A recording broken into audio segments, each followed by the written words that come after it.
hear a man phoning a woman about an advertisement he has seen in the paper for some furniture. First, you have some time to look at questions 1 to 5.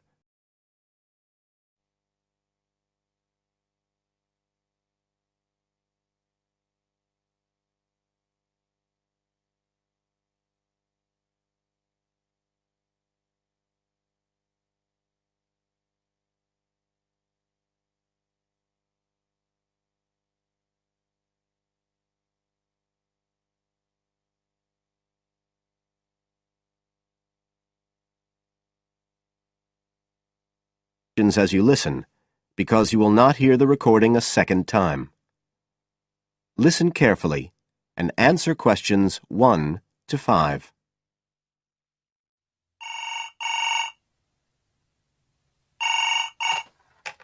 Hello? Oh, hello. I'm ringing about the advertisement in yesterday's newspaper. The one for the bookcases. Can you tell me if they're still available? We've sold one, but we still have two available. Right. Can you tell me a bit about them? Sure. What do you want to know? Well, I'm looking for something to fit in my study. I'm not too worried about the height, but the width's quite important. Can you tell me how wide each of them is? They're both exactly the same size. Let me see, I've got the details written down somewhere. Yes, so they're both 75 centimetres wide and 180 centimetres high. Okay, fine. That should fit in okay. And I don't want anything that looks too severe. Not made of metal, for example. I was really looking for something made of wood. That's all right. They are, both of them. So, are they both the same price as well? No, the first bookcase is quite a bit cheaper. It's just £15. We paid £60 for it just 5 years ago, so it's very good value. It's in perfectly good condition. Well, they're both in very good condition, in fact. But the first one isn't the same quality as the other one. It's a good, sturdy bookcase. It used to be in my son's room, but it could do with a fresh coat of paint. Oh, it's painted? Yes, it's cream at present. But as I say, you could easily change that if you wanted, to fit in with your colour scheme. Yes, I'd probably paint it white if I got it. Let's see, what else? How many shelves has it got? 6. 2 of them are fixed, and the other 4 are adjustable, so you can shift them up and down according to the sizes of your books. Right, fine.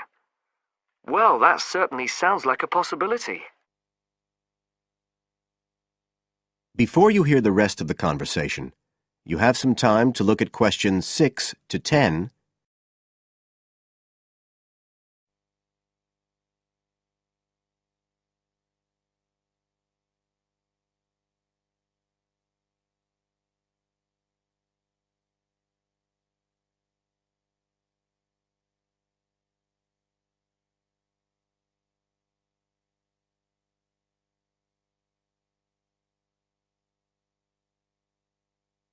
Now listen and answer questions 6 to 10.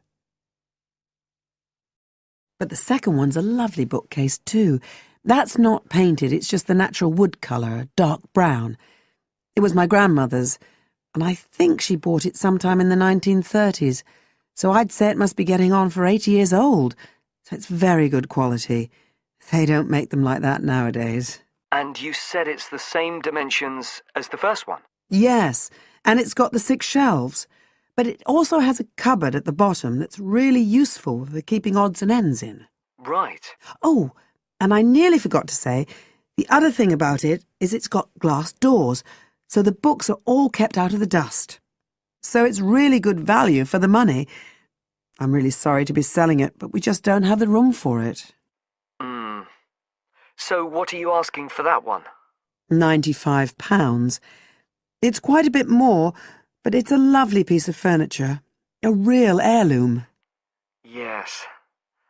All the same, it's a lot more than I wanted to pay. I didn't really want to go above 30 or 40. Anyway, the first one sounds fine for what I need. Just as you like. So, Is it all right if I come round and have a look this evening? Then, if it's okay, I can take it away with me. Of course.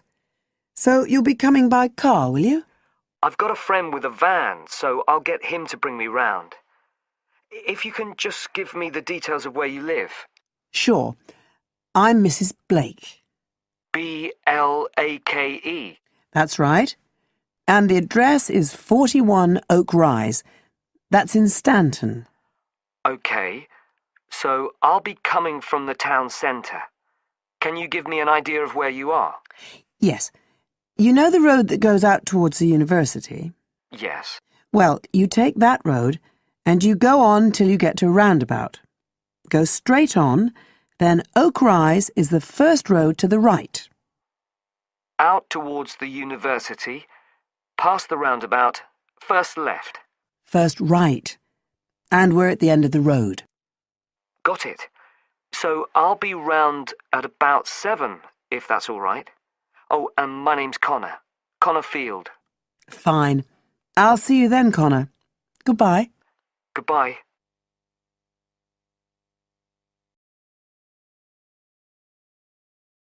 That is the end of part 1. You now have half a minute to check your answers.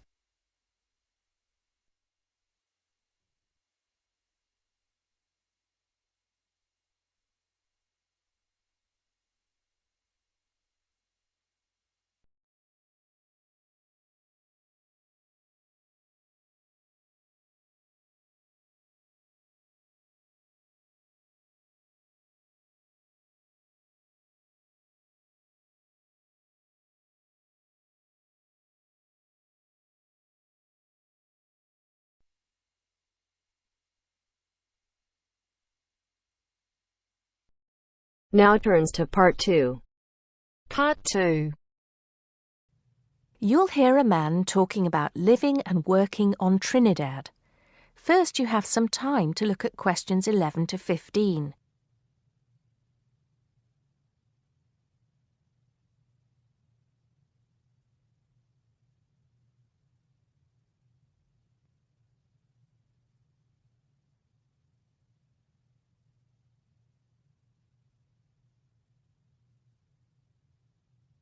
Now listen carefully and answer questions 11 to 15. Hi, I'm Steve Pinfold, and I'm here today to tell you about my gap year, which I took about 20 years ago. Unlike many students these days who go travelling or get some work experience between school and university, I decided to do something completely different after finishing my degree. I applied to work for a charity organisation. What it does is it sends people with particular skills to countries where those skills are needed. Apart from having some experience teaching English to summer school students, I didn't have any particularly useful skills, I thought, but luckily I was still accepted. I had to find the money for the flight, but you get free accommodation. I stayed with a family of 5. And you do get paid, but not much. It's a bit like pocket money, enough to get by. I worked in an orphanage and taught English at a local school. Where was I? Well, originally I was going to be sent to a village in India, but at the last minute the organisation decided to send me to Trinidad. Now, this is a fascinating place. It's an island in the Caribbean. Well, in fact, the country is actually 2 islands. The smaller one is called Tobago, which is connected somehow to the word tobacco. Anyway, there I was, a young white guy living and working on an island which is mostly a mixture of descendants from Africa and India. The Africans were originally brought over as slaves, and the Indians came later as indentured workers. That means they agreed to come for a specific time, but many of them stayed. There are also some Trinidadians of Chinese and British origin, though the native inhabitants were basically wiped out by colonialization. I myself felt completely accepted and had the time of my life. The language everyone speaks is English, so there was no problem for me there, but some concepts don't quite translate. They're pure Trinidadian. There's the term liming, for example, which means sitting around watching the world go by.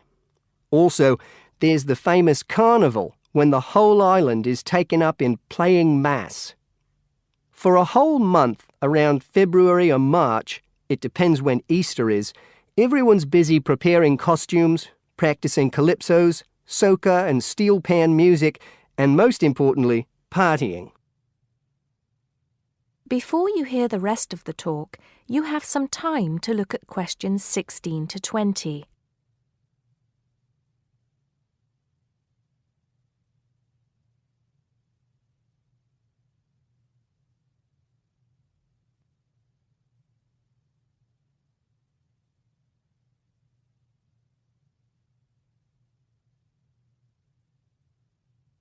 Now listen and answer questions 16 to 20.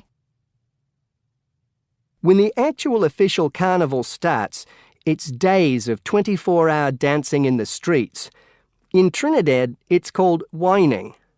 You've probably seen this sort of thing on TV, in the more famous carnival in Rio, or even at the Notting Hill Carnival in London. Many people joined bands, each one of which has a theme. For example, the Sea or Jungle Fever, and they have costumes designed and made to go with the theme. These can cost $1,000 for the king and queen of each band. They're incredible. The whole city is a non-stop party zone, full of colour and sound. It's serious too. The bands are in competition and the winner gets $1 million. Sorry, I got a bit carried away with those memories. Back to my real job there. The orphanage was called St. Augustine's, and that's also the name of the place where it was, St. Augustine, a town just outside the capital city, Port of Spain. I didn't have any particular job description, just to be with the children and tell stories, sing songs and play games. Oh, and we also went camping in the jungle once. I could tell you a few stories about that particular escapade. Every time I arrived at the gate, kids would come running towards me, shouting, with big smiles on their faces. The younger children seemed fascinated by my blonde hair and loved to touch it as if it was something miraculous. The English teaching I did 2 days a week in a primary school for 6 to 11-year-olds. The kids may have been poor, but they all wore neat and clean uniforms and were so respectful and enthusiastic. I've now been teaching for many years in different countries, and I still think those were the best students I've ever taught. What else did I do while I was there? I swam a lot. Can you imagine what it's like swimming with dolphins and with pelicans diving into the sea right next to you? More seriously, I trained to be a Samaritan. That's someone who listens and supports people who have problems with their lives. Overall, what I took from the experience was a sense of being in another culture, or rather cultures. As humans, we all share many characteristics, but we express ourselves in various ways. In Trinidad, there are lots of different communities and religions, and so many different kinds of festival to see. Hindu, Muslim, Christian, as well as some rather mysterious African traditions. There are quite a few Rastafarians too. Trinidad is, as Americans are fond of saying of their own country, a melting pot where everybody is greeted warmly. Go and see for yourself. I'm not sure how it's changed since I was there, but I'd love to find out.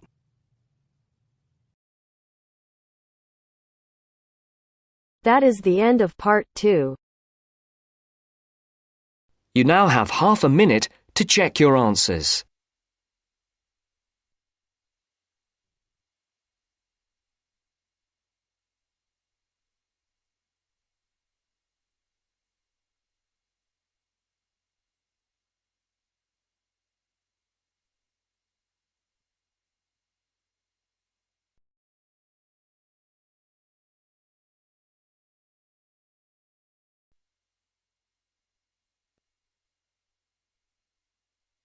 Now turns to part 3. Part 3. Richard Murray, a zoologist and popular TV personality, has been giving a talk on endangered species of wildlife to members of the Young Conservationists Association in a small town in the south of England. Listen to the extract from the discussion he had with 2 of the young people after his talk. First, you have some time to look at questions 21 to 25.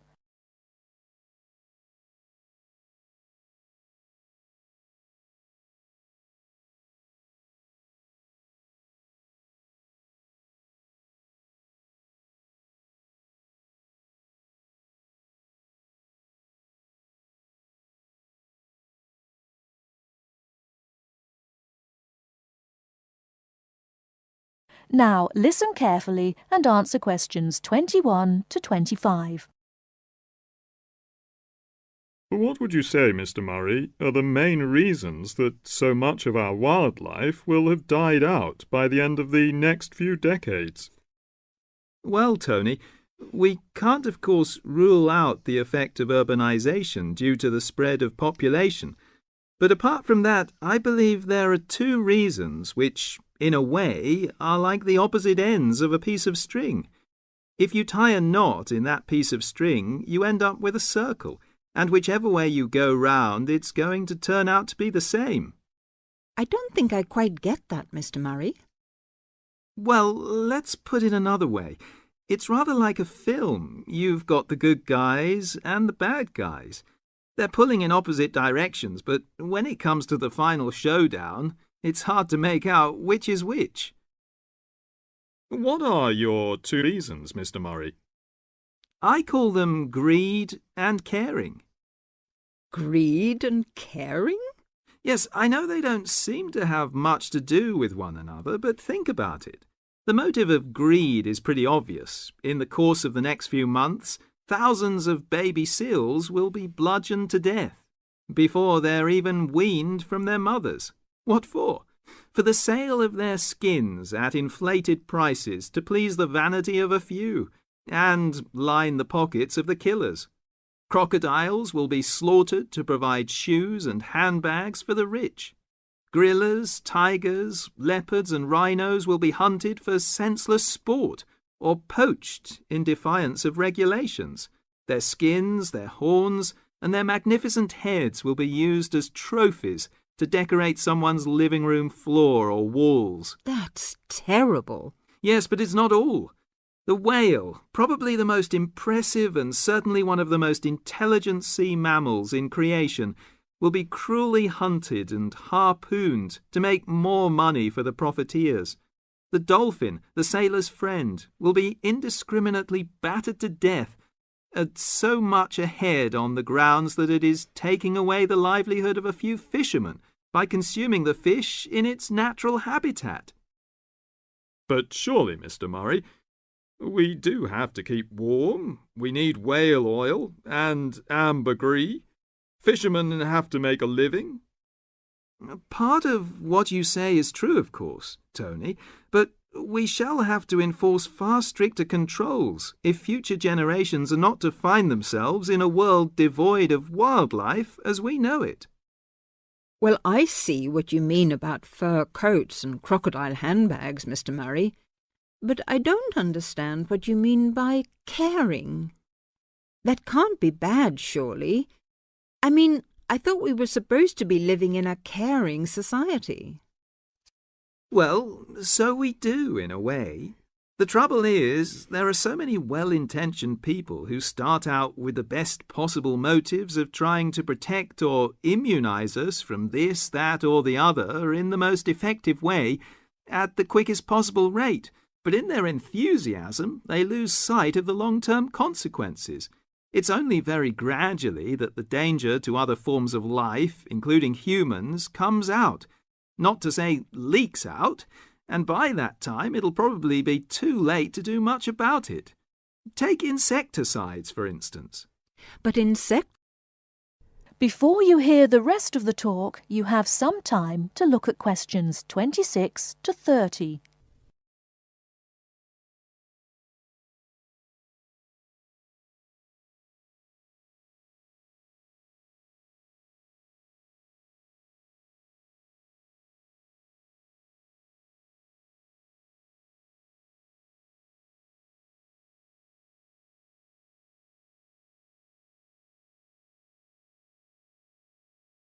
Now listen and answer questions 26 to 30.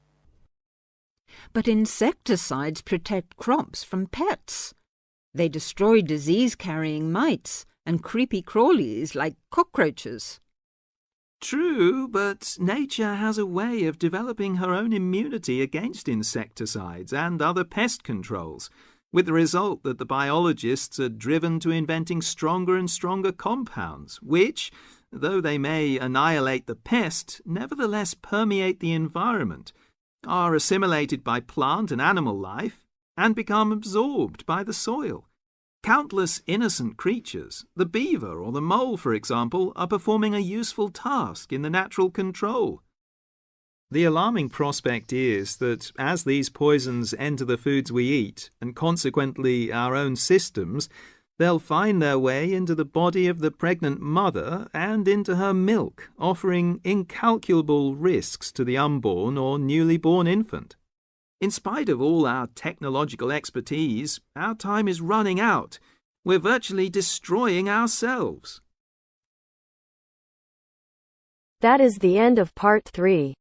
You now have half a minute to check your answers.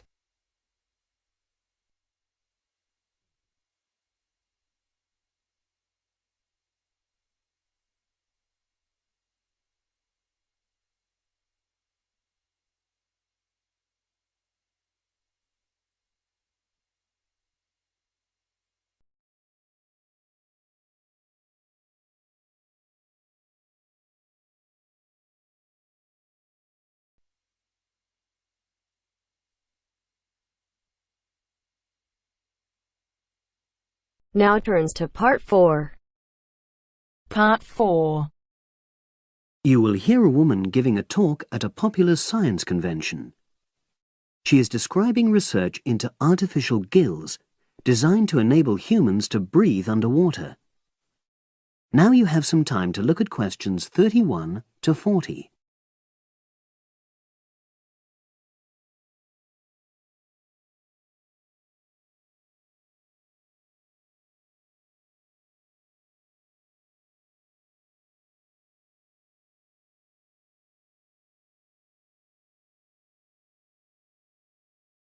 Now listen and answer questions 31 to 40.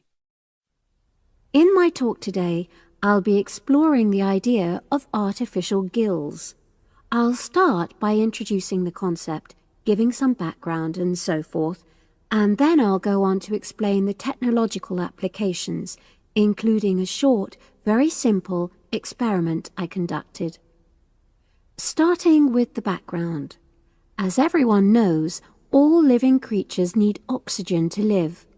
Mammals take in oxygen from the atmosphere by using their lungs, and fishes take oxygen from water by means of their gills, which of course in most fishes are located either side of their head.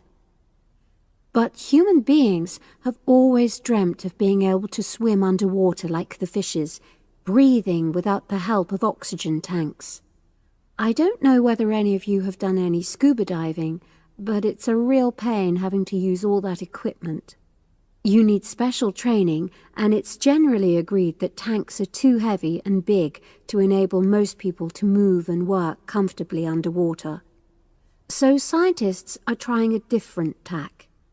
Rather than humans carrying an oxygen supply as they go underwater, wouldn't it be possible to extract oxygen in situ? That is, directly from the water while swimming. In the 1960s, the famous underwater explorer Jacques Cousteau, for example, predicted that one day surgery could be used to equip humans with gills. He believed our lungs could be bypassed and we would learn to live underwater just as naturally as we live on land. But of course, most of us would prefer not to go to such extremes. I've been looking at some fairly simple technologies developed to extract oxygen from water, ways to produce a simple, practical artificial gill, enabling humans to live and breathe in water without harm.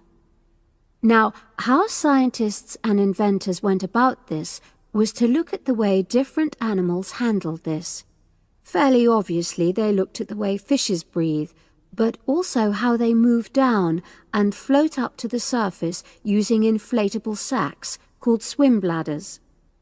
Scientists also looked at animals without gills, which use bubbles of air underwater, notably beetles. These insects contrive to stay underwater for long periods by breathing from this bubble which they hold under their wing cases.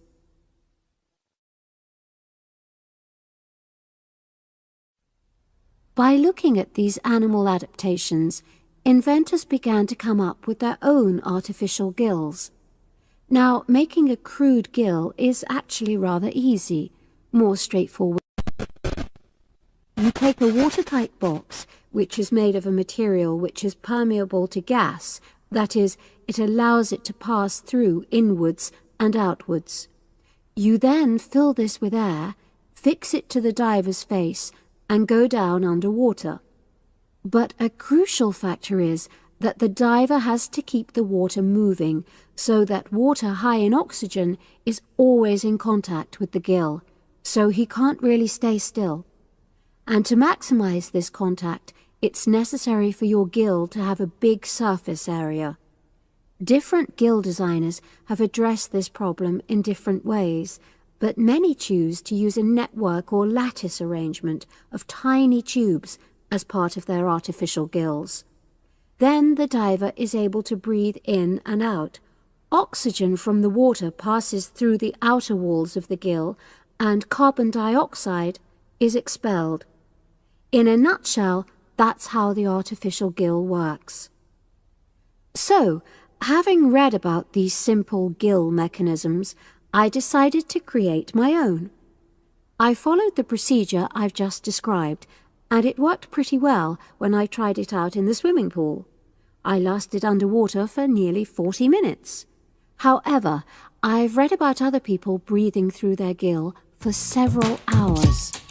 So the basic idea works well, but the real limitation is that these simple gills don't work as the diver descends to any great depth, because the pressure builds and a whole different set of problems are caused by that.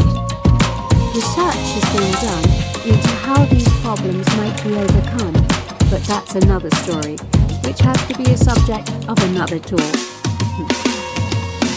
Despite this serious limitation, many people have high hopes for the artificial gill, and they think it might have applications beyond simply enabling an individual to stay underwater for a length of time.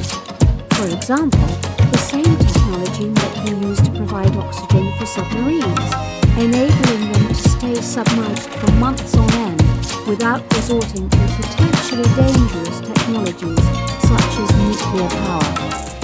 Another idea is to use oxygen derived from the water as energy for fuel cells. These could power machinery underwater, such as robotic devices. So, in my view, this is an area of technology with great potential. Now, if anyone has any questions, I'd be happy to answer. Yes, lady at the...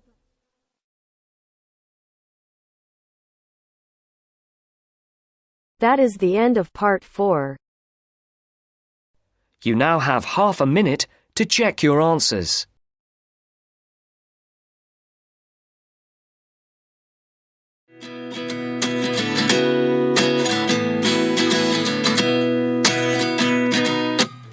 At 29 and I find myself wondering what did happen to the last 10. I ran away with my life, fast forward, never turn back again.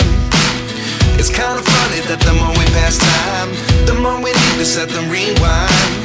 And 19 was the year I had to leave you, but now I'm seeing all the signs. Is this